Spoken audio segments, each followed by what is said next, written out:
Hello everyone, first time మన channel చూస్తుంటే subscribe చేసుకొని పక్కనే ఉన్న బెల్ ఐకాన్ యాక్టివేట్ చేసుకోవడం మర్చిపోవద్దు. వీడియోలోకి వెళ్ళినట్లయితే బ్యాంక్ ఆఫీసర్స్ రాజ్కి ఇచ్చిన 10 రోజుల గడువు పూర్తి కావడంతో వాళ్ళు సరాసరి దుగ్గిరాల ఇంటికే వస్తారు.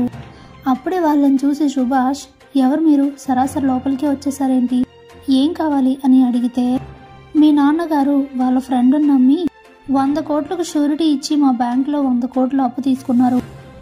ఇప్పుడు ఆ కంపెనీని రన్ చేస్తున్న నందగోపాల్ ఎగ్గొట్టడంతో ఆ అమౌంట్ కట్టాల్సిన బాధ్యత మీపై పడింది అనేసరికి ఇంట్లో అందరూ కూడా షాక్ అవుతారు.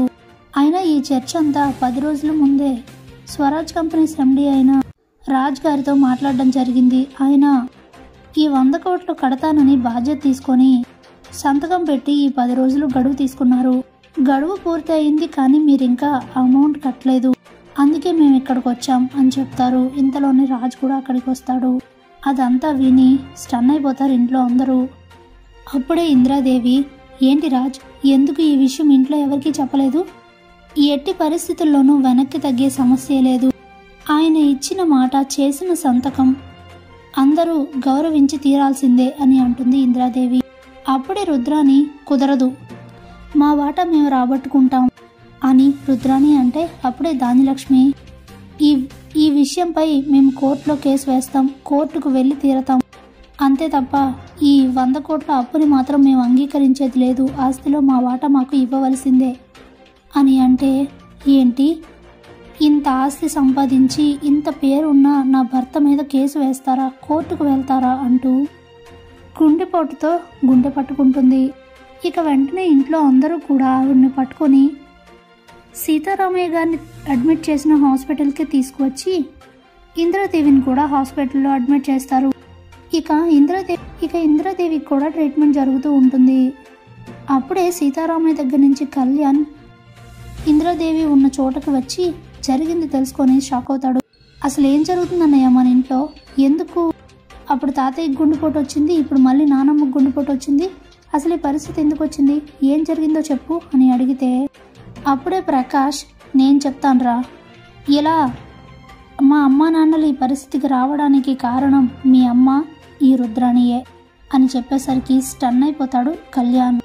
ఏం మాట్లాడుతున్నావు నాన్న, ఏం చెప్తున్నావు అసలు అని అడిగితే, ఇక ఆస్తి కోసం రుద్రాణి ధాన్యలక్ష్మి చేస్తున్న రచ్చ మొత్తం కూడా కళ్యాణ్కి చెప్తాడు ప్రకాష్. దాంతో ఒక్కసారిగా షాక్ అయిపోతాడు.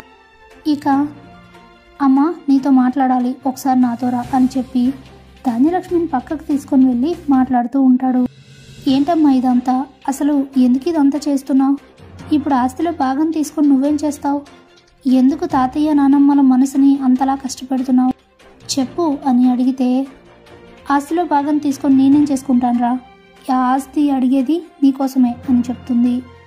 దాంతో షాక్ అవుతాడు కళ్యాణ్. నాకోసమా, నాకెందుకమ్మా ఆస్తి, నువ్వు ఆ ఆస్తిలో భాగం తీసుకొని నాకు తెచ్చిస్తే మాత్రం నేను తీసుకుంటాను అనుకుంటున్నావా అని అడిగితే, తీసుకోకపోతే ఏం చేస్తావురా, అలా ఎన్నో కష్టాలు పడుతూ ఆటో వేస్తూ ఎన్నో ఇబ్బందులు పడుతూ అలా జీవితాన్ని సాగిస్తావా, అది నీకు బాగుందేమో, నీ తల్లిగా నాకు చాలా కష్టంగా ఉంది, అయినా దుగ్గిరాల ఆస్తిపై ఆ వారసుడిగా నీకు కూడా హక్కు ఉంది, అందుకే నీ వాటా నీకు రాసివ్వమని అడుగుతున్నాను, అది నీకు ఇస్తే నువ్వు హ్యాపీగా బతుకుతావు కదా అని అంటే, అయ్యో అమ్మా, నువ్వు అక్కడే లాజిక్ మిస్ అవుతున్నావు, నువ్వు ఆస్తి రాయించి తీసుకొచ్చి ఇచ్చినంత మాత్రాన నేను ఎట్టి పరిస్థితుల్లో తీసుకోను, ఆ ఆస్తి తీసుకునే ఉద్దేశమే ఉంటే అసలు నేను ఇలా వేరుగా ఉండాల్సిన అవసరం ఏంటి, నా కాళ్ళపై నేను నిలబడి నేను కూడా పేరు ప్రఖ్యాతలు సాధించి 4 రూపాయలు సంపాదించి చూపించాలనేదే నా కోరిక,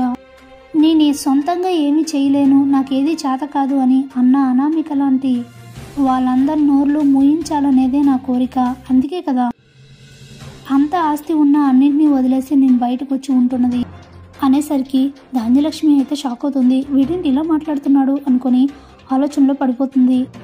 ఇప్పుడు చెప్తున్నాను, బాగా గుర్తుపెట్టుకోమ్మా, నువ్వు ఆస్తి కోసం పోరాడి ఎలాంటి ఉపయోగం లేదు, అయినా నువ్వు ఏదో రోజు అప్పుని కోడలుగా ఒప్పుకుంటావన్న నమ్మకం నాకుంది, అప్పుడు మనందరం కలిసే ఉంటాం, అలా కలిసి ఉండడం అంటేనే నాకు ఇష్టం, అలాంటిది నువ్వు ఆస్తిలో వాటా కోసం పోరాడడం వలన ఎలాంటి ఉపయోగం లేదు, ఇంత ఎంత ఆస్తి సంపాదించి పెట్టినా అలాగే పూర్వ ఆస్తులను మొత్తాన్ని కాపాడుతూ వస్తున్న తాతయ్య గారి ఆరోగ్యానికి ఇలా కావడానికి నువ్వే కారణం అని తెలిసి అసలు నేను నమ్మలేకపోతున్నానమ్మా. ఇప్పటికైనా జరిగిన సిచ్యువేషన్ అర్థం చేసుకొని నీ పోరాటం ఆపేయి. లేదంటే ఇప్పుడు కనీసం నా కొడుకు ఇలా నాకు దగ్గరలోనే ఉన్నాడు, వాడు బ్రతుకు వాడు బతుకుతున్నా కష్టానికి సుఖానికి వచ్చి కనిపిస్తున్నాను అని సంతోషిస్తున్నావు చూసావా, ఆ సంతోషం కూడా నీకు లేకుండా చేస్తాను. నేను శాశ్వతంగా మీ అందరికీ దూరంగా వెళ్ళిపోతాను, ఆ తర్వాత నీ ఇష్టం అని చెప్పి అక్కడి నుంచి వెళ్ళిపోతాడు కళ్యాణ్. ఇక ధాన్యలక్ష్మికి ఏం మాట్లాడాలో అర్థం కాదు.